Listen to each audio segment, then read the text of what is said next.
بسم الله الرحمن الرحيم. السلام عليكم ورحمة الله وبركاته. نحمده ونصلي على رسوله الكريم، أما بعد. الحمد لله نحمده ونستعينه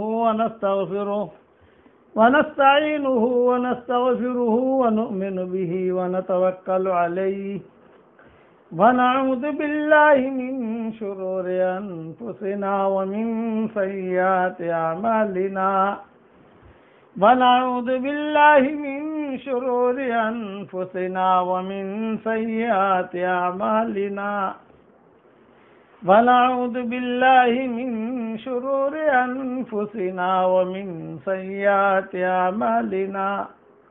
من يهده الله فلا مضل له ومن يضلله فلا هادي له، ونشهد أن لا إله إلا الله وحده لا شريك له، ونشهد أن سيدنا ومولانا محمدا عبده ورسوله. أما بعد، فأعوذ بالله من الشيطان الرجيم.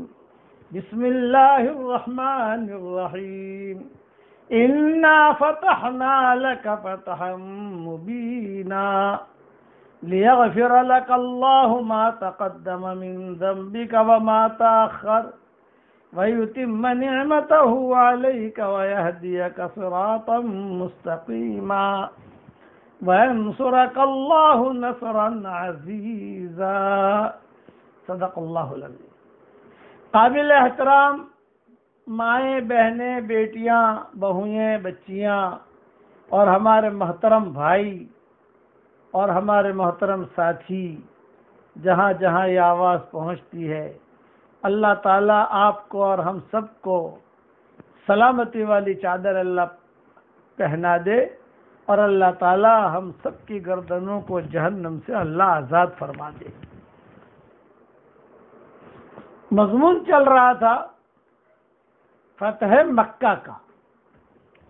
اسی سلسلے میں حنین کا بھی شروع ہوا. اب میں آپ کو تاریخ وار باتیں سمجھاتا ہوں. 20 رمضان کو حضور اکرم صلی اللہ علیہ وسلم مکہ مکرمہ میں داخل ہوئے. جمعہ کا دن تھا اور آپ صلی اللہ علیہ وسلم نے مکہ مکرمہ فتح کیا اور اللہ تعالیٰ نے غلبہ دیا. فتح کے بعد تقریباً، یہ میں تقریباً کہہ رہا ہوں اس لیے کہ تاریخ میں تو کئی دن آتے ہیں، لیکن تقریباً جو صحیح قول ہے کہ 15 روز مکہ مکرمہ میں حضور صلی اللہ علیہ وسلم مقیم رہے، 15 دن تک. اور 15 دن تک یہ سارے قصے ہوتے رہے، اکرمہ ابن ابی جہل کا، صفوان ابن امیہ کا، پھر ابو لہب کے 2 بیٹوں کا، عتبہ اور معتب کا، اور پھر لوگوں کی بیعت کا. یہ سارے قصے سمجھ لیجئے کہ انہی 15 دنوں میں ہوئے ہیں. سارا کا قصہ بھی انہی 15 دنوں میں ہو گیا، اور دوسری جو عورتوں کے قصے تھے وہ بھی انہی 15 دنوں میں ہو گئے. سب ہو گیا. حضور اکرم صلی اللہ علیہ وسلم نے نماز پڑھانی شروع کر دی، اور مکہ مکرمہ یعنی حرم شریف میں یہ گویا کہ ہجرت کے بعد پہلی نمازیں ہو رہی ہیں.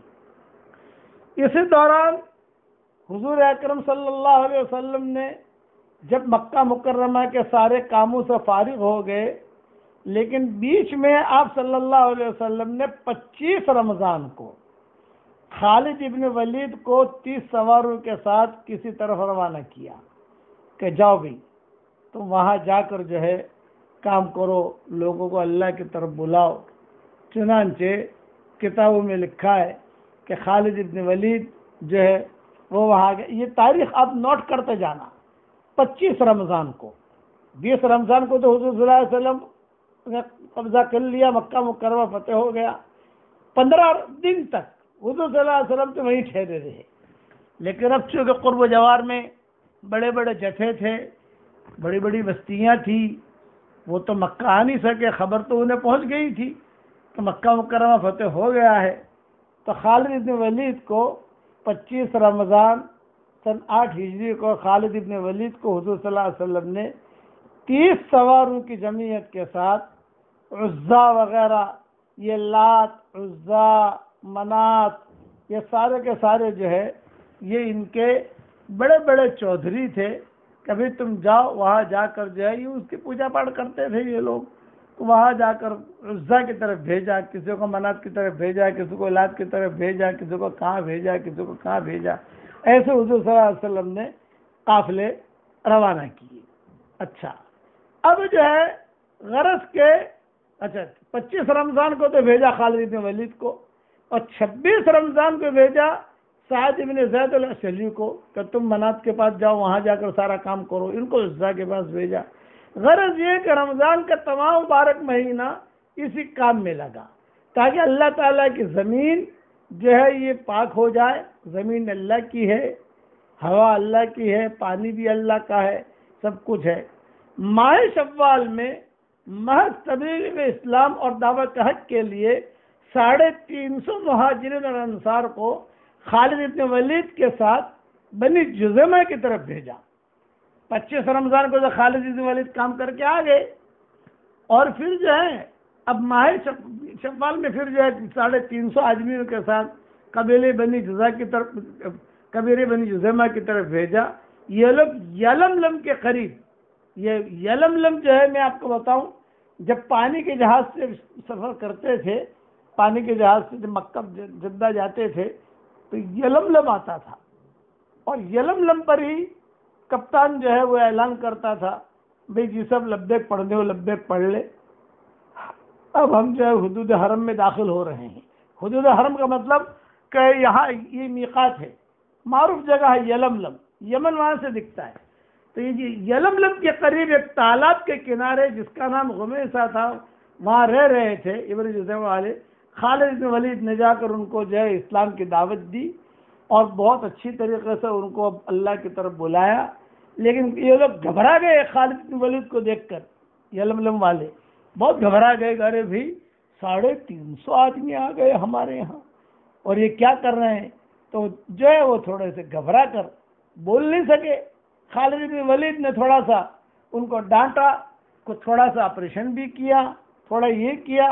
چنانچہ حضور اکرم صلی اللہ علیہ وسلم کی خدمت میں جب پہنچے خالد بن ولید اور واقعہ بیان کیا تو آپ نے ہاتھ اٹھا کر 2 مرتبہ ایک جملہ کہا، اللہم انی ابرأ الیک مما صنع خالد، اللہم انی ابرأ الیک مما صنع خالد. اے اللہ میں اس سے بالکل بری ہوں جو خالد نے کیا، اے اللہ میں اس سے بالکل بری ہوں جو خالد نے کیا. پھر حضور صلی اللہ علیہ وسلم نے حضرت علی رضی اللہ تعالیٰ عنہ کو روپیے دیے، دینار درہم دے کر کہا بھی تم جاؤ بنو جذیمہ میں جاؤ، وہاں جا کر جو ہے انہوں نے کچھ لوگوں کے ساتھ کچھ معاملہ کیا ہے، ان کو ادا کرو، پیسے دو.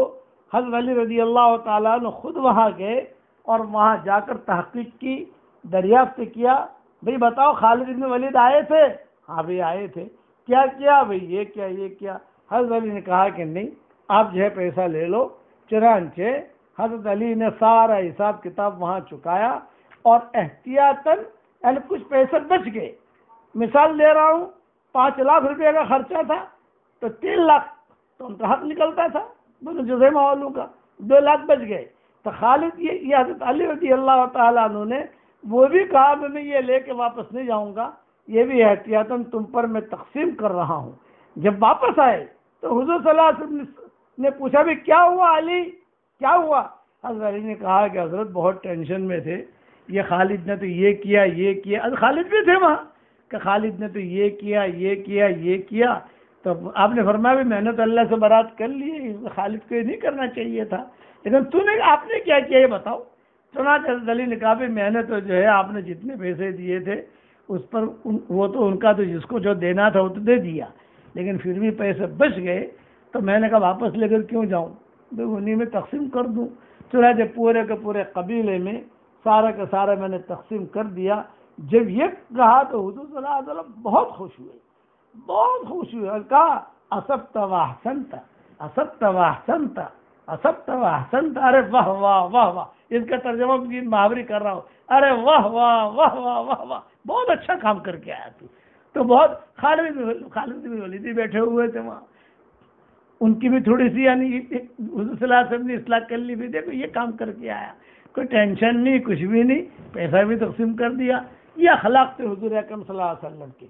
اچھا اب میں تاریخ وار یہ چیزیں بتا رہا ہوں۔ 6 شوال، میں نے کہا تھا نا 20 رمضان کو آ گئے تھے مکہ مکرمہ، 15 دن مکہ مکرمہ ٹھہرے حضور اکرم صلی اللہ علیہ وسلم، اور وہاں سے اپنا کام کرتے رہے، نمازیں پڑھاتے رہے حرم شریف میں، حرم شریف میں کچھ خطبے دیتے رہے، کچھ بیان کرتے رہے، کچھ اپنی پرانی جگہوں پر جاتے رہے، کچھ پرانی یادیں تازہ کرتے رہے کہ بھی یہاں میری پوری زندگی گزری ہے، زندگی کا اکثر حصہ یہاں گزرا ہے۔ چنانچہ حضور اکرم صلی اللہ علیہ وسلم نے اب 6 شوال کو یا 8 ہجری 6 شوال کو حضور صلی اللہ علیہ وسلم نے حنین، مکہ اور طائف کے درمیان ایک مقام کا نام ہے جہاں قبائل حوازن اور ثقیف آباد تھے۔ یہ قبائل نہایت جنگجو، لڑنے مرنے والے یہ لوگ تھے، اور تیر پھینکنے میں یہ قبائل بہت ماہر تھے۔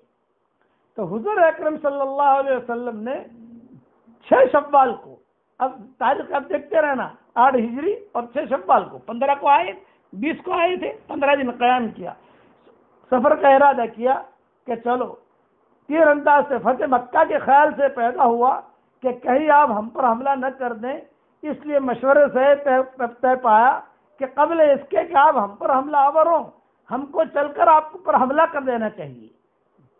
یہ طائف والوں نے اور ان لوگوں نے آپس میں مشورہ کیا، تو سارے کے سارے طائف والے آپس میں، حوازن یہ سارے کے سارے مشورہ کرنے لگے، ارے وہ کچھ سنا نہیں، ارے وہ محمد جن کو ہم نے طائف سے بھگایا تھا یہاں سے، وہ انہوں نے تو مکہ فتح کر لیا ہے۔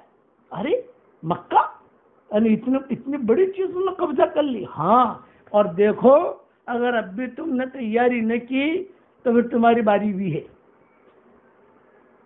یہ طائف والوں نے مشورہ کیا آپس میں، قبیلہ حوازن ان لوگوں نے، تمہاری باری ہے، اس لیے اچھا یہی ہے کہ تم جو ہے نا جا کر حملہ کرو ان لوگوں پر، یعنی مکہ میں داخل ہو جاؤ۔ مکہ والے تو بھاگ گئے، اور جو بڑے بڑے چودھری تھے مسلمان ہو گئے، اور وہ آپس میں باتیں کر رہے ہیں طائف والے، اور طائف کا چونکہ قصہ سب جانتے تھے کہ حضور اکرم صلی اللہ علیہ وسلم کے ساتھ طائف میں جو ہوا وہ تو سارے کے سارے جانتے تھے، تو انہوں نے آپس میں مشورہ کر کے یہ خیال ہوا کہ کہیں حضور صلی اللہ علیہ وسلم ہم پر حملہ نہ کر دیں، اس لیے انہوں نے کیا کہ ہم آگے چل کر معاملہ حل کریں۔ چنانچہ ان کا امیر تھا سردار مالک ابن عوف، اس نے لوگوں نے اعلان کیا، بھئی دیکھو مکہ والے جو کمزور ہیں سارے کے سارے، یہ تو مقابلہ کر نہیں سکے، ہم نے تو محمد کو بھگایا تھا یہاں سے اور ہم نے تو مارا تھا، اس لیے 20,000 مجھے آدمی چاہیے اور پیسے بھی چاہیے، اور سارے کے سارے اپنے بچوں کے ساتھ نکلو، واپسی کا خیال ہی نہ آوے، اور یہ محمد کی جماعت کو جو ہے بالکل ختم کر دینا ہے اور مکہ کو چھڑانا ہے۔ یعنی گویا کہ مکہ فتح ہو گیا، مکہ چھڑانا ہے، یہ جگہ چھڑانی ہے، اور ان کو یہاں سے حجاز سے نکالنا ہے۔ یہ کس نے اعلان کیا؟ مالک ابن عوف نصری 20,000 آدمیوں کی جمعیت لے کر آپ پر حملہ کرنے کے لیے چلا۔ اس میں بڑی عجیب بات ہے کہ ایک آدمی تھا بوڑھا، درید ابن سما سردار، یہ بہت بوڑھا ہو گیا تھا، یہ مالک ابن عوف سے بھی بڑا تھا، لیکن یہ بوڑھا ہو گیا تھا، بہت کمزور ہو گیا تھا، اس میں کوئی دم تھی نہیں، کتابوں میں لکھا ہے تو اس کی پلکیں بھی جھکی ہوئی تھی، لیکن یہ کہ بھی چونکہ بڑا ہے اس کو بھی ساتھ لے لو۔ تو مالک ابن عوف آیا، یہ کہا چچا آپ ہمارے بڑے ہیں، سردار ہیں، میں نے تو ساری تیاری کر لی ہے اور بالکل میں چلا ہوں، اب میں نے سنا ہے کہ مکہ مکرمہ فتح کر لیا، اور یہ چچا یاد ہے آپ کو کس نے مکہ فتح کیا؟ یہ کہا نہیں بیٹا، نہیں یاد نہیں ہے، بڑا ہو گیا تھا وہ، نہیں بیٹا یاد نہیں، ارے وہ محمد جو آیا تھا اپنے یہاں طائف میں اور اپنے بڑوں نے مار کے بھگایا تھا، اچھا اچھا اچھا اچھا، وہ اس نے مکہ فتح کر لیا؟ ہاں، اس لیے میں 20,000 آدمیوں کو لے کر جو ہے فوج لے کر جا رہا ہوں، تو میری تمنا یہ ہے کہ تم بھی یہاں ہمارے ساتھ چلو۔ تو اس نے کہا بھی میں آ کر کیا کروں گا، میں تو بوڑھا ہو گیا ہوں، میں کیا کروں گا؟ تو اس نے جواب دیا مالک ابن عوف نے، بھئی ہم تو سب جوان ہیں، لیکن آپ تجربہ کار ہو، بڑے تجربہ کار ہوتے ہیں، جہاں دیدہ ہوتے ہیں، جنگ آزمودہ ہونے کی وجہ سے ان کو بھی، آپ کو بھی ہم ساتھ لینا چاہتے ہیں، آپ کو کسی جگہ میدان میں اتاریں گے نہیں، پیچھے ہی رکھیں گے آپ کو، لیکن آپ کو تجربہ ہے، ہمارے ساتھ چلو۔ تو بڑے میاں جو تھے، کبھی کبھی باسی کڑی میں بھی ابال آ جاتا ہے، علماء نے لکھا ہے کہ کبھی کبھی باسی کڑی میں بھی ابال آ جاتا ہے، تھا تو بالکل مرنے کے قریب، لیکن مالک ابن عوف نے ایسا ابھارا، ارے چچا ایسا تو کیسا چلے گا، اور اب دیکھو اگر ہم گئے ہی نہیں تو ہماری باری ہے، یہ طائف میں آئیں گے اور اپنا پرانا جو بدلہ ہے بدلہ لیں گے، وہ چھوڑیں گے نہیں، طائف قریب ہے مکہ مکرمہ سے۔ چنانچہ یہ بڑے میاں نے ہاں میں بھی چلتا ہوں، ہاں میں تمہیں مشورے دوں گا، یہ کہہ کر بڑے میاں کو بھی لے لیا۔ اچھا چلو، مالک ابن عوف نے تمام سے یعنی اس نے بھی 20,000 اور ہمارے کتنے ہیں 10,000 کون؟ وہ صحابہ جو فتح مکہ میں آئے تھے، اور 2-3 ہزار وہ بن گئے جو بعد میں مسلمان ہو گئے۔ بس یہ کہ یہ اور کچھ مشرکین مکہ بھی ساتھ تھے، میں نے پہلے ہی کہا اس سفر کے اندر مشرکین مکہ بھی ساتھ تھے۔ چنانچہ مالک ابن عوف نے تمام سپہ سالور رستے سے تمام لوگوں سے تاکید کر دی کہ ہر شخص اپنے اہل و عیال اور اس کے ساتھ سب کو لے کر چلیں، بیوی بچے بچیاں جتنا مال ہے وہ سارا کا سارا لے کر چلو، تاکہ گھر واپسی کا خیال ہی نہ آئے کہ واپس آنا ہے، یہ خیال ہی نہ آئے، تاکہ خوب جم کر مقابلہ کرے اور کوئی شخص اپنے اہل و عیال کو چھوڑ کر بھاگ نہ سکے۔ یہ کہ بیوی بچے کو لے کر کہاں بھاگیں گے؟ جب وادی اوطاف میں پہنچے یہ لوگ، کون؟ یہ مالک ابن عوف اور وہ درید اعظم جو بڑا چودھری تھا، یہ بوڑھے سارے کے سارے وادی اوطاف میں پہنچے۔ وادی اوطاف میں پہنچ کر یہ جو بڑا چودھری تھا مالک ابن عوف سے بڑا، وہ تو دکھائی تو دیتا نہیں تھا، اندھا تھا، ہاتھ پکڑ کے چلاتے تھے اس کو۔ اس نے کہا ارے بھائی یہ بچوں کو رونے کی آوازیں سن رہا ہوں، عورتوں کے بولنے کی آوازیں سن رہا ہوں، جنگ کے اندر یہ بچے رو رہے ہیں، یہ عورتیں جو ہے یہ باتیں کر رہی ہیں، یہ کیا مسئلہ ہے؟ یہ اس نے پوچھا۔ تو اس نے کہا کہ ہمارے سیٹھ نے، وہ مالک ابن عوف جو ہے، اس نے یہ اعلان کیا ہے کہ سب گھر والوں کو لے کر چلو۔ تو اس نے کہا کہ بس مجھ سے پوچھتا تو میں یہ رائے نہ دیتا، ہارا۔ اس نے یہ کہا بڑے میاں نے، میں تجربے سے کہتا ہوں ہم لوگ ہار جائیں گے، کہ جنگ کے اندر بچوں کو لے کے جایا جاتا ہے، چھوٹے بچوں کو۔ نہیں چچا، اس نے تو سارے پیسے ہیرے جواہرات سونا چاندی سب لیا ہے، اللہ کا نظام تھا، لے کر آؤ، یہاں مال غنیمت میں مسلمانوں کو ملے گا۔ تو اس نے کہا وادی اوطاس میں، اس نے کہا کہ یہ تو بہت بڑی غلطی کی ہے، کہ کون سا مقام ہے؟ ایک وادی اوطاس، یہ کہا یہ مقام جنگ کے لیے، اس نے کہا لڑنے کے لیے یہ جگہ بہت اچھی ہے، یہاں کی زمین نہ بہت سخت ہے نہ بہت نرم کہ پاؤں دھس جائے، لڑنے کے لیے جگہ بہت اچھی ہے، مگر یہ جو اونٹوں کا بولنا، گدھوں کا چیخنا، بکریوں کا آواز کرنا، بچوں کا رونا بلانا سن رہا ہوں، یہ کیا میٹر ہے؟ تو لوگوں نے کہا مالک ابن عوف لوگوں کو ماہ عیال ماہ جان مال لے کر آیا ہے تاکہ ان کے خیال سے یہ برابر لڑیں۔ تو بڑے میاں نے کہا سخت غلطی کی، لڑنے کے لیے جگہ یہ اچھی ہے لیکن ایسے بچوں کو لے کر نہیں آنا چاہیے۔ فرمایا کیا شکست کھانے والا کچھ واپس لے کر جاتا ہے؟ جنگ میں سوائے نیزہ اور تلوار کے کوئی شے کام نہیں آتی، بچیاں کام نہیں آتی۔ یہ کہا کہ اگر تجھ کو شکست اور ہزیمت ہوئی تو تمام اہل و عیال کی ذلت و رسوائی کا باعث ہوگا، بہتر یہ ہے کہ تمام گھر والوں کو لشکر کے پیچھے رکھا جائے۔ یہ بڑے میاں نے مشورہ دیا، اگر فتح ہوئی ثواب ملیں گے، اور اگر ہار گئے تو بچے اور عورتیں جو ہیں دشمن کے غلام اور باندی بننے سے بچے رہیں گے. مگر مالک ابن عوف نے جوش شباب، کبھی کبھی جوش ہوتا ہے نا، آدمی جوش ہوتا ہے، نہیں چچا، ارے ہمارے ساتھ ہم تو طائف والے ہیں، ہم تو طائف والے ہیں، جنگجو. پہاڑی لوگ جو ہوتے ہیں ان کا مزاج بھی پہاڑوں کے جیسا ہوتا ہے. جیسے اونٹ چرانے والا ہوتا ہے تو اس کا مزاج اونٹ جیسا آتا ہے. بکری چرائے گا آدمی تو وہ نرم ہوتا ہے. اونٹ چرانے والا تھوڑے مزاج میں اکھڑ بنا، تھوڑا سختی ہوتی ہے اس کی. یہ ماحول کا اثر. نہیں چچا، ہم تو جو ہے ہر حال کے اندر ہم تو لڑائی کریں گے، یہ کوئی بات نہ مانی. خیر، اور یہ جملہ کہا، میں اپنی رائے سے ہرگز نہ ٹلوں گا، بڑھاپے میں اس کی عقل خراب ہو گئی ہے. یہ جملہ بھی کہا، روایتوں میں آتا ہے.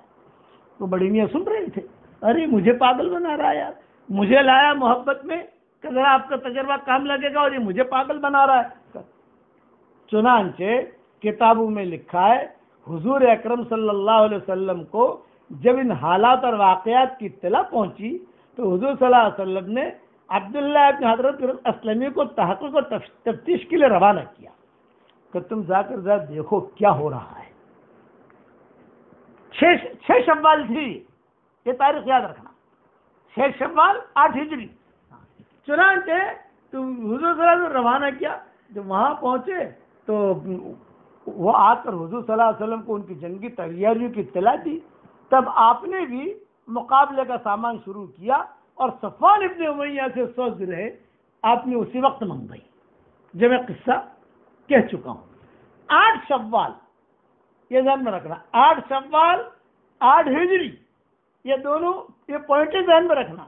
8 شوال ہے، 8 ہجری ہے، اور یوم شنبہ ہے. یہ شنبہ کا کون سا؟ سنیچر. سنیچر کا دن ہے. بس یہ 3 چیزیں ذہن میں رکھنا. 8 شوال ہے، 8 ہجری ہے، سنیچر کا دن ہے. جمعہ وغیرہ سے فارغ ہو کر مکہ مکرمہ سے سارے 12,000 آدمیوں کو ساتھ حضور صلی اللہ علیہ وسلم مکہ سے روانہ ہوئے اور حنین کے قصد فرمایا. 10,000 تو وہی صحابہ تھے جو مدینہ سے آئے تھے. اس سفر میں ام سلمہ حضرت میمونہ بھی ساتھ تھی حنین کے سفر میں، جو مدینہ صاحب کے ہمراہ آئے تھے، اور بعض نو مسلم بھی ساتھ تھے. 12,000 کا یہ لشکر جب حنین کی طرف بڑھا تو صرف ایک آدمی کی زبان سے ایک جملہ نکلا. 12,000 ہیں، اس میں 10,000 تو پکے اور 3,000 وہ جو ابھی نئے مسلمان ہوئے وغیرہ وغیرہ جو بھی ہو، 2,000. ایک آدمی کو زبان سے جملہ نکلا، لن نغلب اليوم من قلہ، آج ہم قلت کی وجہ سے مغلوب نہ ہوں گے، آج تو جیت ہماری ہی ہے. جس میں شائبان فخر اور اعجاب خود پسندی کا ایک یعنی تھوڑا سا عجب ٹپک رہا تھا جو اللہ تعالیٰ کو پسند نہیں آیا. اللہ تعالیٰ تو کہتے ہیں پورا دھیان ہماری طرف ہونا چاہیے، پورا دھیان ہماری طرف ہونا چاہیے، پورا دھیان. ہم کوئی جملہ ایسے زبان سے نہیں نکالو. میں آپ حضرات سے بھی کہتا ہوں، کوئی جملہ ایسے زبان سے نہ نکالو جس میں تکبر ٹپکتا ہو، عاجزی ٹپکتی ہو. ہمارے علماء کا، ہمارے بڑوں کا، بس ایک آدمی کی زبان سے 12,000 میں سے ایک آدمی ایک جملہ نکلا کہ آج ہم قلت کی وجہ سے مغلوب نہ ہوں گے. چنانچہ حضور اکرم صلی اللہ علیہ وسلم، اس لیے کہ حضور صلی اللہ علیہ وسلم پر یہ بات پہنچی، کہہ رہے یہ کیا ہوا، یعنی بالکل معاملہ الگ ہو رہا ہے سارا. اس میں قصہ سنا دیتا ہوں. سنن نسائی میں یہ ہے کہ ایک مرتبہ حضور صلی اللہ علیہ وسلم صبح کی نماز میں سورہ روم پڑھنا شروع کی مدینہ منورہ میں. فجر کی نماز میں شروع کی تو سورہ روم پڑھنا شروع کی. پڑھتے پڑھتے آپ کو کچھ خلجان اور اشتباہ اور التباس پیش آیا. ایک آیت آگے پیچھے، بھئی یعلمون ہے کہ یعملون ہے، مثال دے رہا ہوں، تشابہ لگا حضور صلی اللہ علیہ وسلم کو. جب نماز سے فارغ ہوئے تو حضور صلی اللہ علیہ وسلم نے فرمایا ما بال اقوام یصلون معنا لا يحضرون الطہور وانما يلبس علينا القرآن. کیا حال ہے لوگوں کا، ہمارے ساتھ نماز پڑھنے کھڑے ہو جاتے ہیں اور وضو ٹھیک نہیں کرتے. یہ آپ نے کہا وضو ٹھیک نہیں کرتے. کیا ایسے ہی لوگ ہمارے پڑھنے میں یعنی ہمیں جو بھلوا دیتے ہیں. سورہ روم پڑھ رہے تھے. اس حدیث سے صاف ظاہر ہے کہ حضور صلی اللہ علیہ وسلم کے خاطر عاطر کی قدرت التباس قرات کی علت فقط ان لوگوں کی صحبت اور میت تھی جو وضو کے پورے آداب اور مستحب بجا نہیں لائے تھے. معاذ اللہ ان میں کوئی بے وضو نہیں تھا، 100% مجمع وضو والا تھا، لیکن وہ ادب کا رعایت نہیں رکھی، اس کا بھی اثر پڑا. اسی لیے کہتے ہیں علامہ طیبی رحمۃ اللہ علیہ نے لکھا، اللہ ان کی قبر کو نور سے منور فرمائے، کہ سنن اور آداب کے انمال اور برکات دوسروں تک سرایت کرتے ہیں. یہ ہمارا رمضان کا بیان چل رہا ہے تو ایک ماحول بنتا ہے، ادب کے ساتھ آدمی سنے، ادب کے ساتھ بیٹھے اور ادب کے ساتھ اللہ رسول کی بات سنے کہ اللہ رسول کی بات کہی جا رہی ہے، اس کا اثر پڑتا ہے انسان پر، اور ان کے ترک کرنے سے فتوحات غیبیہ کا دروازہ بند ہو جاتا ہے. سنن اور آداب کوئی سارا مجمع باوضو ہے مدینہ منورہ میں، لیکن بعض لوگوں نے جو ہے سنن آداب کا خیال نہیں رکھا، حضور صلی اللہ علیہ وسلم کو اشتباہ ہونے لگا. نسائی میں یہ حدیث موجود ہے.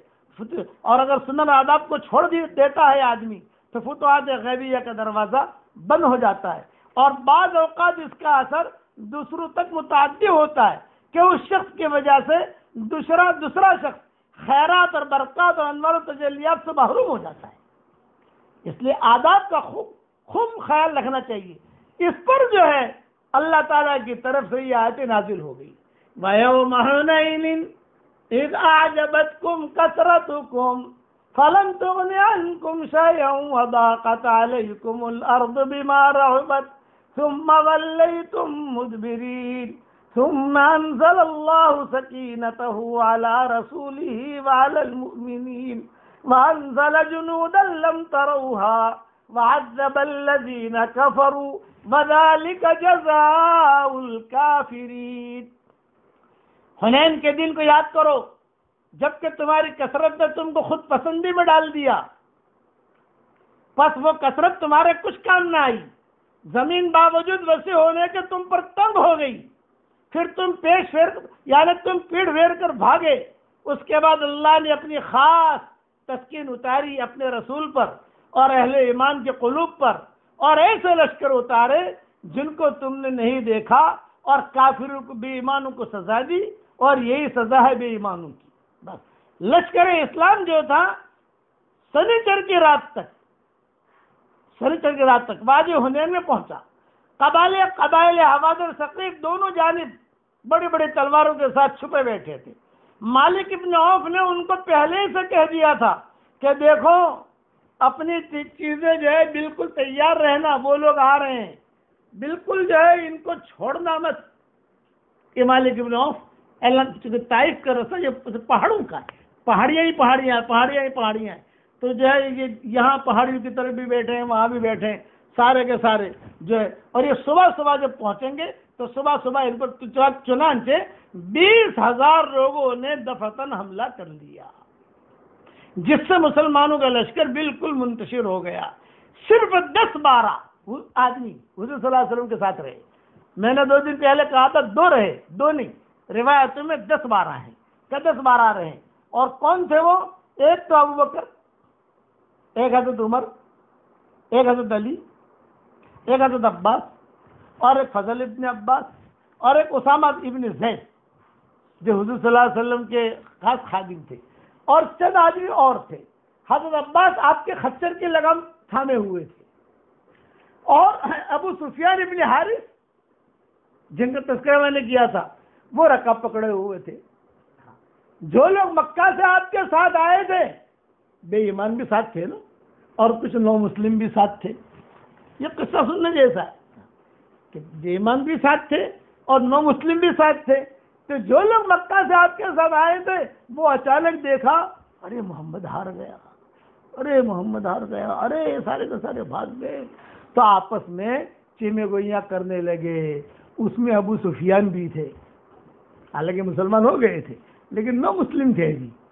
حضرت امیر معاویہ کے والد انہوں نے کہا کہ ہاں اب یہ ہزیمت، یہ ایسے ہارے ہیں، مکہ پھر سے ہمارے ہاتھ میں آ جائے گا.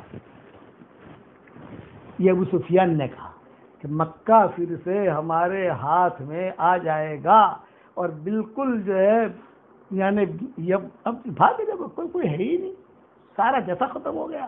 یہ ابو سفیان کی زبان سے جملہ نکلا. اور ایک کلدہ ابن حنبل نے خوشی میں چلا کر کہا ارے یہ مسلمانوں کا جادو آج ختم ہو گیا. یہ کون کہہ رہے؟ حضور نے غیر مسلموں بے ایمانوں کو ساتھ لیا تھا اور کچھ نو مسلم ساتھ تھے. وہ تو سارے کے سارے پکے تھے جو مدینہ سے آئے تھے، لیکن ابو سفیان تو نو مسلم تھے. ان کے زبان سے بھی جملہ نکلا. جب صفوان ابن امیہ بھی تھے، ابھی مسلمان نہیں ہوئے تھے، بعد میں مسلمان ہوئے ہیں وہ. جب انہوں نے سنا اس وقت مشرک تھے تو انہوں نے کہا او بھائی ابو سفیان خاموش بیٹھ، زیادہ بول مت. او ابن حنبل خاموش بیٹھ، اللہ تیرے منہ کو بند کرے، تیرے منہ کو بند کرے. تو کیا بات کر رہا ہے؟ یہ پہاڑیہ بھی خبر دے دے گی، تیرا ہی ٹھکانہ نہیں ہوگا. تو مسلمان ہو گیا، میں تو مسلمان نہیں ہوا ہوں. صفوان ابن امیہ نے کہا تو مسلمان ہو گیا، میں تو ابھی مسلمان بھی نہیں ہوا ہوں. خاموش بیٹھ، بول مت، کیا ہو رہا ہے دیکھتا رہے. یہ سارے کے سارے آپس میں ٹولی باتیں کر رہی ہے. اور ایک جملہ کا اللہ تیرے منہ کو بند کرے. میرے نزدیک یہ زیادہ عزیز ہے کہ قریش کا کوئی آدمی میرا والی اور مربی ہو اس سے کہ قبیلہ حوازن کا کوئی شخص میری تربیت کرے. بے کچھ بھی ہے، یہ صفوان ابن امیہ نے کہا کچھ بھی ہے، لیکن میں تو محمد کا ساتھ دوں گا، ہمارے خاندان کا ہے. یہ حوازن والے طائف والے ہمارے خاندان کے نہیں، یہ ہمارے خاندان کا ہے. روایت میں یہ ہے کہ شیبہ ابن عثمان اور طلحہ، عثمان ابن ابی طلحہ جن کے پاس شادی تھی وہ بھی ساتھ، وہ تو پکے مسلمان تھے کئی دن، لیکن انہوں نے جملہ کہا آج تو میں محمد سے اپنے باپ کا بدلہ لوں گا. یعنی پرانی رگیں، قومی رگیں جو ہیں وہ نکلنے لگی. یہ عثمان ابن ابی طلحہ نے کہا کیوں کہ میرا باپ اور جنگ احد میں مارا گیا تھا. جب آپ کی طرف بڑھا کیا نے ایسا دیکھا کہ حضور اکیلے ہیں، تو یہ بھی ہے کہ وہ جب آگے بڑھے تو فوراً غشی طاری ہو گئی اور آپ تک وہ پہنچ نہ سکے، کہ سمجھ گئے کہ مجھ کو اللہ کی طرف سے یہ ملا ہے. بعد میں جو ان کی زندگی پوری اچھی طریقے سے اسلام کے ساتھ گزرتے رہی وغیرہ وغیرہ.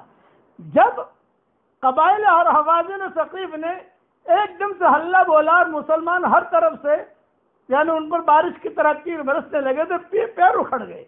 صرف رفقاء خاص آپ کے پاس رہ گئے بس. اب حضور صلی اللہ علیہ وسلم نے 3 مرتبہ پکار کے کہا. یہ میرے والد صاحب رحمۃ اللہ علیہ رو رو کر کہتے تھے در مجموع میں 3 مرتبہ. حضور نے دیکھا تو کوئی ہے ہی نہیں، سب بڑے بڑے چلے گئے، کچھ ہی لوگ ہیں 10-12. اب 12-20 ہزار کے مقابلے میں 10-12 کیا کریں گے؟ تو حضور صلی اللہ علیہ وسلم نے 3 مرتبہ پکار کر کہا اے لوگو ادھر آؤ، میں اللہ کا رسول اور محمد ابن عبداللہ ہوں. اے لوگو ادھر آؤ، میں اللہ کا رسول اور محمد ابن عبداللہ ہوں. اور ایک جملہ عربی میں کہا انا النبی لا کذب انا ابن عبد المطلب، انا النبی لا کذب انا ابن عبد المطلب، انا النبی لا کذب انا ابن عبد المطلب. میں سچا نبی ہوں، اللہ نے جو مجھ سے جو فتح و نصرت اور میری عصمت اور حمایت کا وعدہ کیا ہے وہ بالکل حق ہے، اس میں جھوٹ کا کوئی امکان نہیں. میں عبد المطلب کا بیٹا ہوں. میں نے میرے والد صاحب سے پوچھا تھا کہ عبد المطلب کا بیٹا حضور نے کیوں کہا؟ والد صاحب سے سوال کرتا تھا تو انہوں نے کہا اس کا بیٹا مطلب یہ ہے میرا دادا بہادر تھا، میں بہادر کا بیٹا ہوں. میں عبداللہ کا بیٹا یہ نہیں کہا، چونکہ عبد المطلب کو سب پہچانتے تھے، پورا حجاز جانتا تھا. میں عبد المطلب کا بیٹا ہوں یہ حضور نے کہا. حالانکہ کہنا چاہیے کہ میں عبداللہ کا بیٹا ہوں، تو عبداللہ کو تو کوئی جانتا ہی نہیں تھا. اس جگہ انا ابن عبد المطلب، میں عبد المطلب کا بیٹا ہوں. تو عبد المطلب کو سب جانتے تھے کہ اچھا یہ ان کے بیٹے ہیں. حضرت عباس بلند آواز تھے، ان کو حکم دیا حضور صلی اللہ علیہ وسلم نے بھائی چچا بلاؤ سب کو، چچا آواز دو، چچا آواز دو. چنانچہ حضرت عباس نے زور سے آواز دی یا معاشر الانصار یا صحاب السمرہ، یا معاشر الانصار یا صحاب السمرہ، اے گروہ انصار، اے وہ لوگوں جنہوں نے کیکر کے درخت کے نیچے بیعت رضوان کی تھی. آواز کان میں حضرت عباس کی جو پہنچی ایک دم سے سب پلٹ پڑے، سارے کے سارے آ گئے اور منٹوں میں پروانہ وار آ کر شب نبوت کے قریب جمع ہو گئے. آپ نے جو ایک جملہ کہا شاہت الوجوہ، شاہت الوجوہ، شاہت الوجوہ، برے چہرے ہوئے. مسلم شریف کی حدیث ہے کہ حضور صلی اللہ علیہ وسلم نے مٹھی لی اور مٹھی لے کر جتنے بھی بے ایمان تھے ان کی طرف پھینکی، جہاں پھینکی قسم رب محمد کی انہوں نے شکست کھائی۔ یہ مسلم شریف کی حدیث ہے۔ چنانچہ کوئی ایسا نہ رہا کہ حدیث شریف میں آتا ہے کہ جتنے 20,000 تھے حضور نے مٹھی لی اور مٹھی لے کر یوں پھینکی، 20,000 کی آنکھیں اندھی ہو گئی، آنکھوں میں گئی، وہ مول رہے وہ کر رہے۔ وہ جو بڈھا تھا نا وہ جو ہے وہ بھی دل آ رہے، وہ تو اندھا تھا ہی، اور وہ مالک ابن عوف بھی بھاگا، یہ بھی بھاگا۔ اس میں جبیر ابن مطعم یاد آئے گا، آپ کو یاد ہوگا، مطعم کے یہاں حضرت عائشہ کی منگنی ہوئی تھی، اور حضور صلی اللہ علیہ وسلم نے کہا تھا بدر میں آج مطعم زندہ ہوتا اور یہ مکہ والوں کی سفارش کرتا، میں اس کی سفارش قبول کرتا۔ اس کا بیٹا تھا جبیر ابن مطعم۔ انہوں نے جو ہے حوازن کی شکست اور پسپائی سے کچھ دیر پہلے ہی ایک خواب دیکھا، جو میں نے کل اس کا تذکرہ کیا تھا۔ جبیر ابن مطعم راوی ہیں کہ حوازن کی شکست اور کچھ دیر پہلے ہی ایک سیاہ چادر انہوں نے دیکھی، جبیر ابن مطعم نے، کہ کالی چادر آسمان سے اترتی دیکھی، اور وہ چادر ہمارے اور دشمن کے مابین آ کر گری۔ کالی چادر آسمان سے دیکھی، کالی چادر آ رہی ہے، جیسے کالا کورونا وائرس آیا ہے نا، یہ کالا کورونا وائرس، یہ چادر تو انہوں نے دیکھی وہاں میدان میں، کہ وہ دیکھ رہے ہیں۔ اچھا، خواب نہیں دیکھا ہے، بلکہ انہوں نے ایسا دیکھا جب جنگ ہو رہی تھی، انہوں نے کہا کہ کالی چادر آسمان سے اترتے ہوئے دیکھی، اور وہ چادر ہمارے اور دشمن کے مابین آ کر گری۔ جہاں گری تو میں دیکھ رہا ہوں کہ کالی کالی چونٹیاں نکلی، اور ساری وادی میں یہ چونٹیاں پھیل گئی۔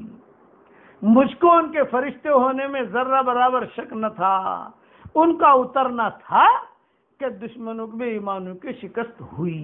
بس وہ چادر جو آئی اور چادر اتر کر جو کالی کالی چونٹیاں، بس وہ چونٹیاں یوں گئی تو لوگ ایک تو اندھے ہو گئے، حضور صلی اللہ علیہ وسلم مٹی پھینکی، ایک تو یہ ایٹم بم گرا ان پر، دوسرا ایک چادر آئی، چادر سب نے دیکھی۔ یعنی جبیر ابن مطعم کہتے ہیں کہ خالی میں نے اکیلے نہیں دیکھو تو سب نے دیکھی، وہ چونٹیاں ایسی آئی، ان کے جو ہے پاؤں اکھڑنے لگے۔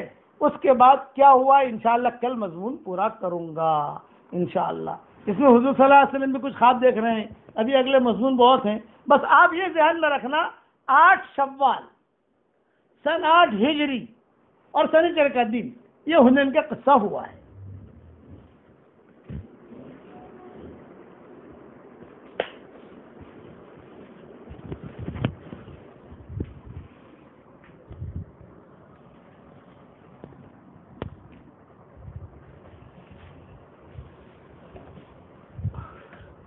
بسم اللہ الرحمن الرحیم۔ ہمارے سامنے مسائل چل رہے تھے مسلمان اور غیر مسلمین کے درمیان تعلقات کے سلسلے میں، اور غیر مسلمین کے کیا حقوق ہے اس سلسلے میں۔ تو غیر مسلمین کے کیا حقوق ہے اس میں سے 3 چیزیں بتا دی میں نے، چوتھی چیز آج آپ لوگوں کو بتا دوں۔ چوتھی چیز ہے کہ اخلاقی نقطۂ نظر سے شریعت اور اسلام نے جتنی بھی چیزیں بتائی ہے وہ مسلمان اور غیر مسلمان کے درمیان بالکل برابر ہے۔ اخلاقی نقطہ نظر سے جتنے احکامات ہیں وہ مسلمانوں کے لیے بھی ہے، غیر مسلمین کے لیے بھی ہے۔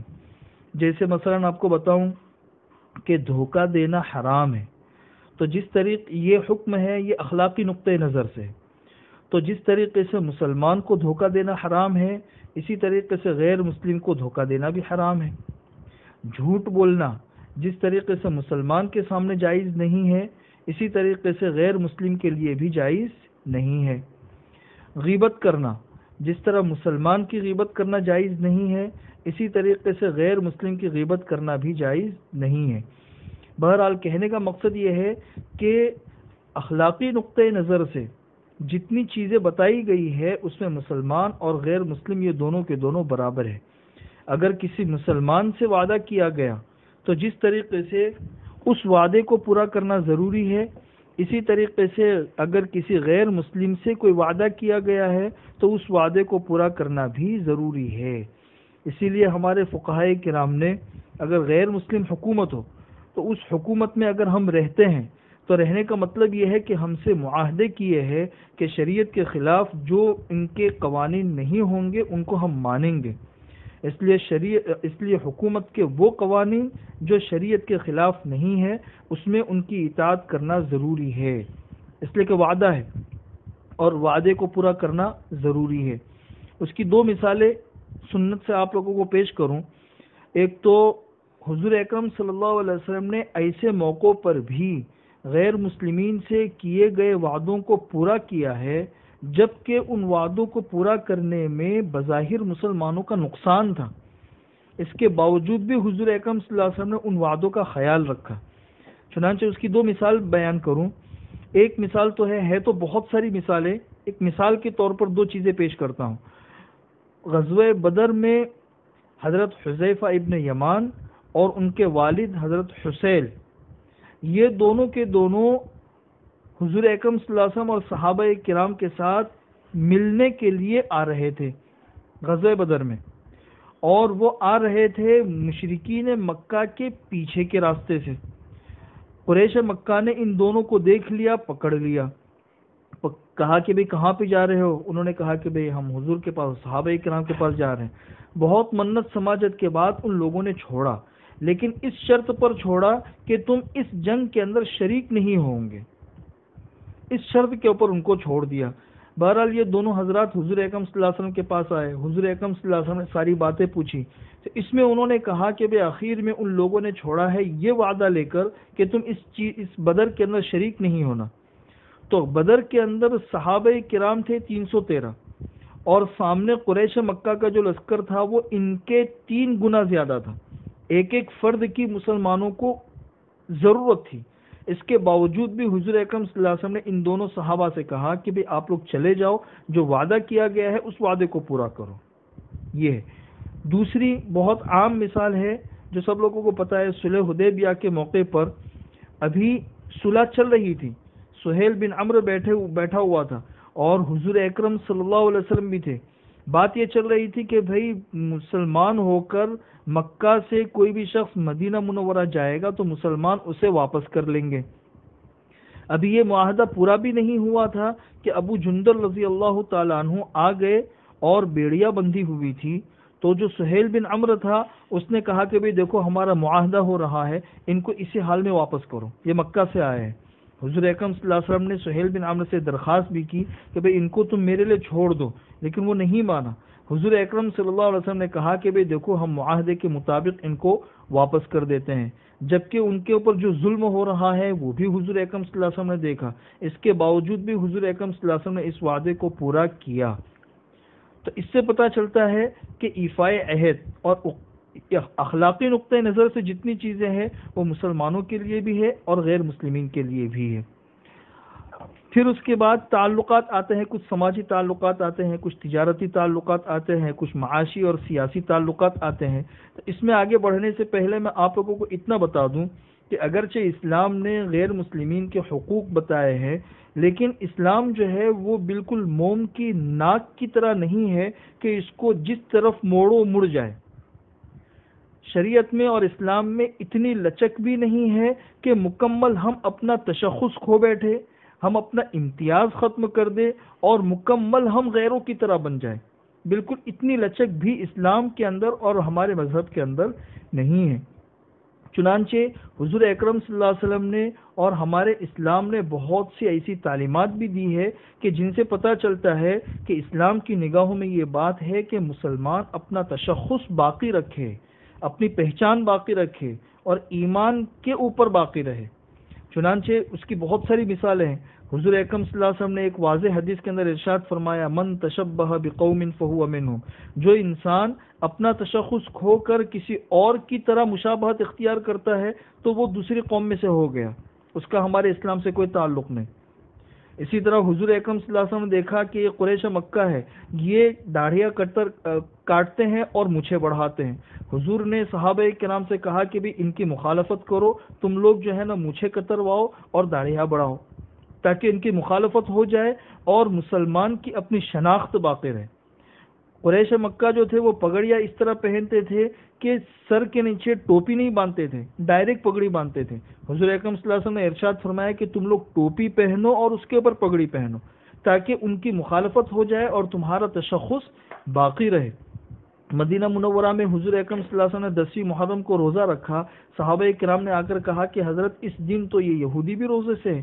حضور نے ارشاد فرمایا کہ اگلے سال جو ہے ہم ایک دن پہلے بھی روزہ رکھیں گے تاکہ ان لوگوں کی مخالفت ہو جائے، ان لوگوں کی مخالفت ہو جائے۔ چنانچہ اس کے علاوہ اور بھی بہت ساری چیزیں ہیں۔ زمانے جاہلیت کا سلام کچھ الگ تھا، اسلام نے آ کے اپنا سلام پیش کیا کہ بھئی دیکھو ہماری مبارکبادی السلام علیکم ورحمۃ اللہ وبرکاتہ، یہ ہے ہمارا۔ تو اسلام نے بہت ساری ایسی چیزیں دی ہے کہ مسلمان اپنے تشخص کو باقی رکھے۔ غیر مسلموں کے جو مذہبی تہوار ہوتے ہیں اس میں کسی مسلمان کے لیے شریک ہونا جائز نہیں ہے، وہ بھی اسی بنیاد پر کہ ان تہواروں میں شریک ہونے میں ان کے تہوار کی تعظیم ہے، اس لیے شریعت نے اس سے منع کیا ہے۔ اس کے علاوہ اور بھی بہت ساری مثالیں ہیں جو اپنے اپنے وقت پر آ جائے گی انشاءاللہ۔ کل سے جو سماجی تعلقات ہیں اس سلسلے میں آپ لوگوں کے سامنے بات چیت ہوگی۔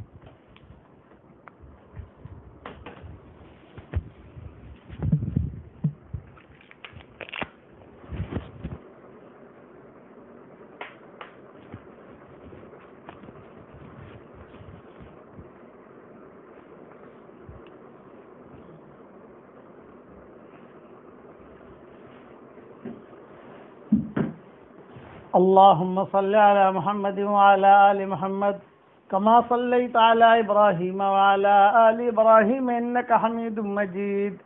اللهم صل على سيدنا محمد بن عبد الله القائم بحق الله ما ضاق أمر إلا فرجه الله عدد الشفع والوتر.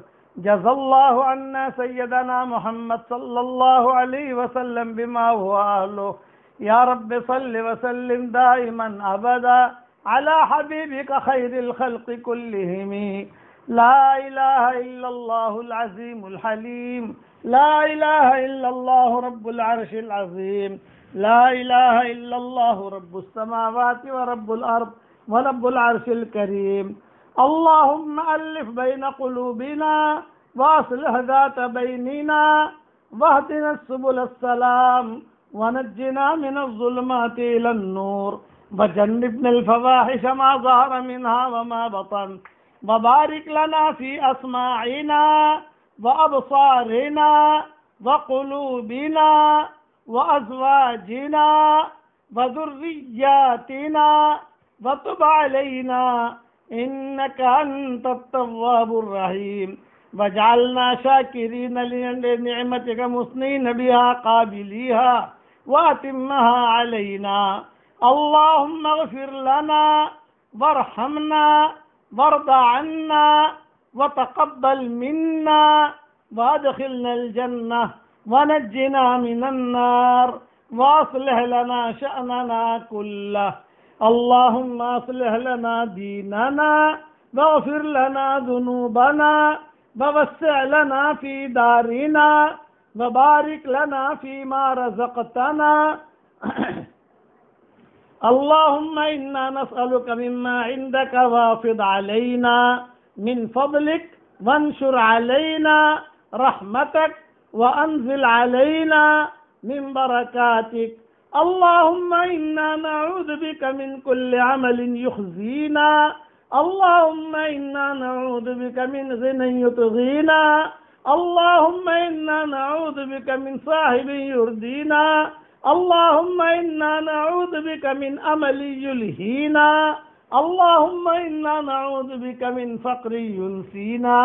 اللهم اغفر ذنوبنا واستر عيوبنا وفرج كروبنا وسلم يا رب قلوبنا.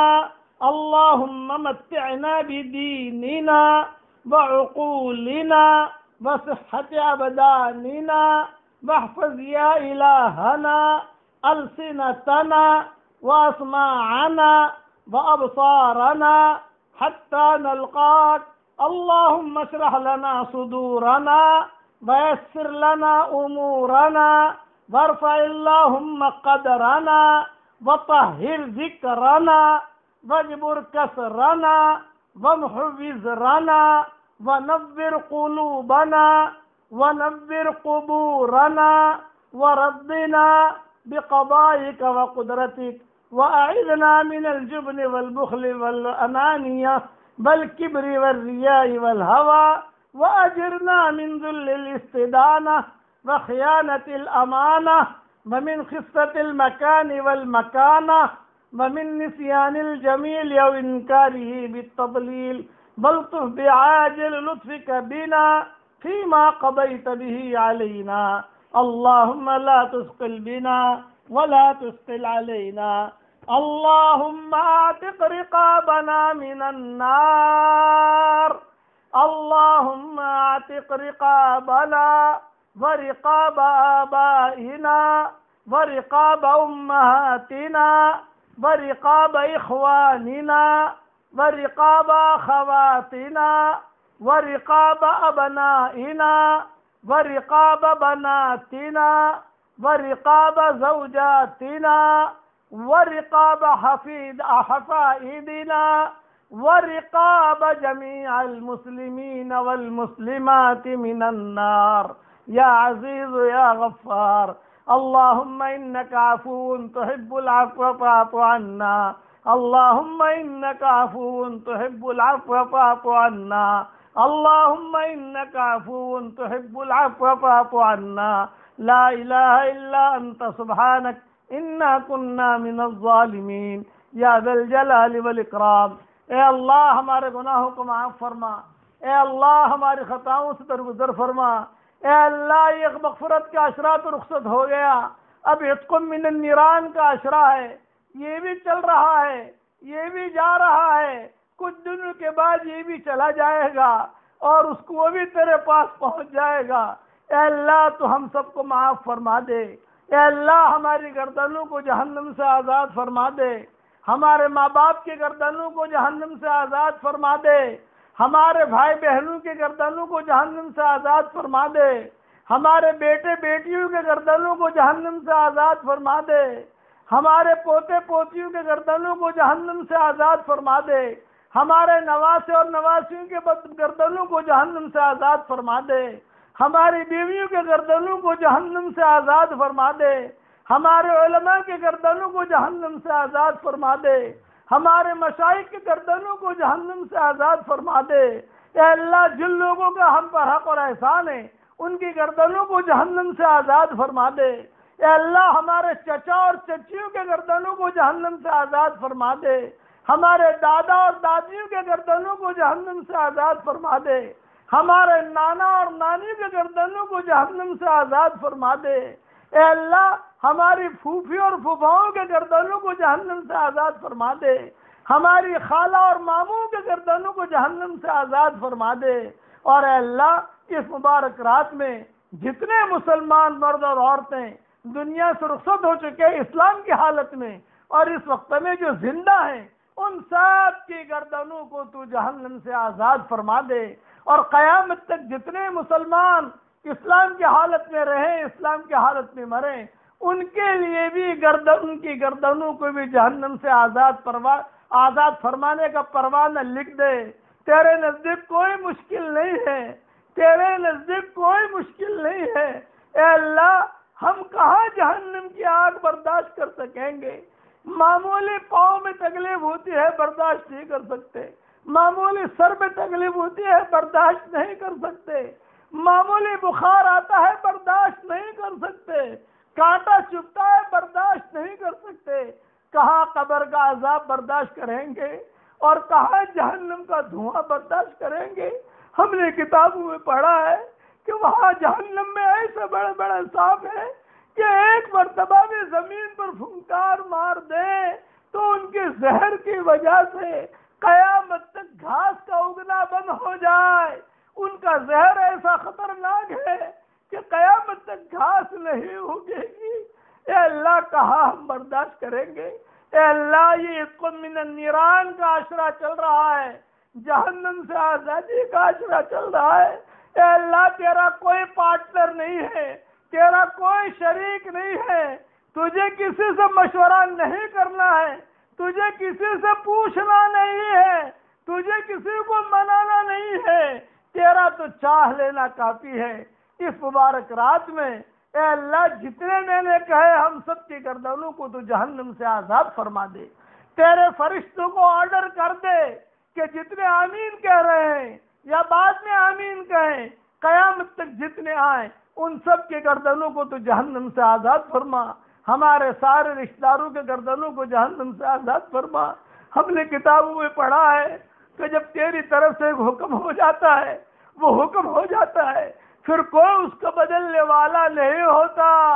تو نے حکم کر دیا، تو نے فیصلہ کر دیا، وہ حکم ہو گیا۔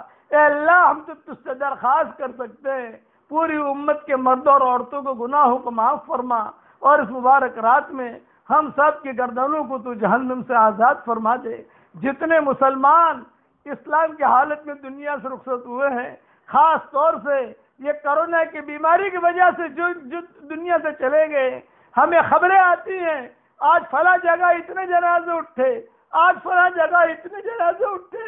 اے اللہ یہ تو یقینی ہے رمضان کے مہینے میں گئے ہیں، اس کی جو برکت ہے وہ تو تیرے نبی نے بیان کر دی ہے، اس میں تو کوئی شک نہیں ہے۔ اور اے اللہ یہ بیماری میں گئے ہیں، اے اللہ ہم آپ سے درخواست کرتے ہیں جتنے مسلمان اسلام کی حالت میں دنیا سے رخصت ہوئے ہو ان سب کی قبروں کو تو نور سے منور فرما۔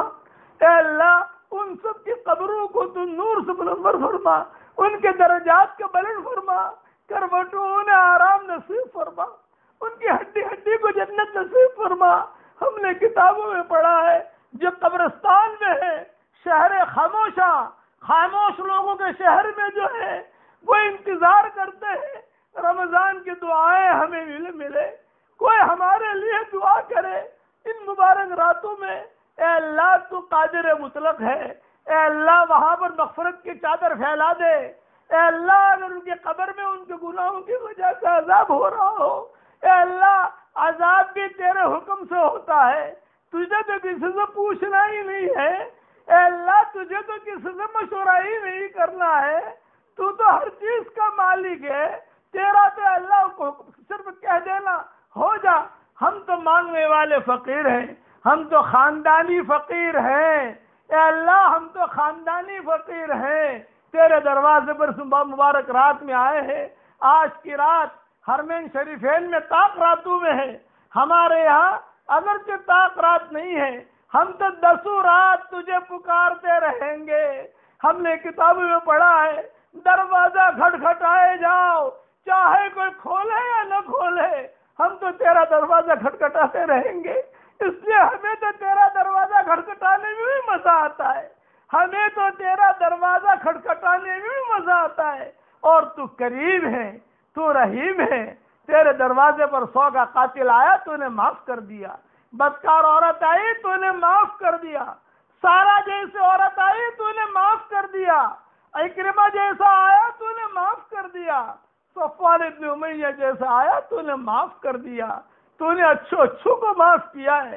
اے اللہ آج ہماری باری آئی ہے تو ہم کو معاف فرما، اور آپ سے درخواست کرتے ہیں اس مبارک رات میں ہم سب کے گردنوں کو جہنم سے آزاد فرما دے، ہماری پیٹھوں کے اوپر اے اللہ جہنم کی پیٹھوں کے اوپر سے ہمارے ناموں کو مٹا دے، اور جنت الفردوس کے دروازوں پر ہمارے ناموں کو لکھ لے۔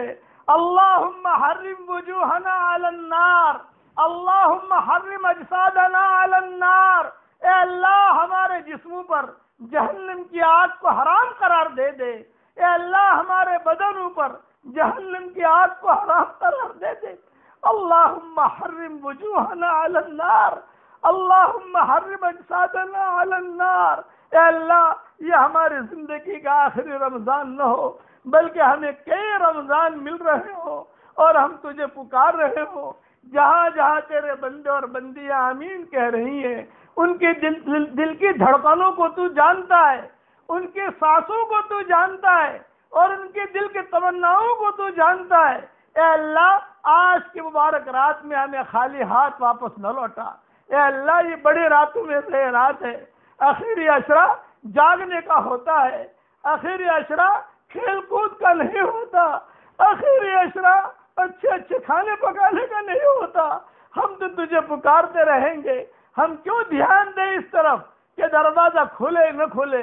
لیکن اللہ تو نے کہا ہے مانگو، تو نے کہا ہے قال ربکم ادعونی استجب لکم، یہ تیرا وعدہ ہے، مجھ سے مانگو میں تمہیں دوں گا۔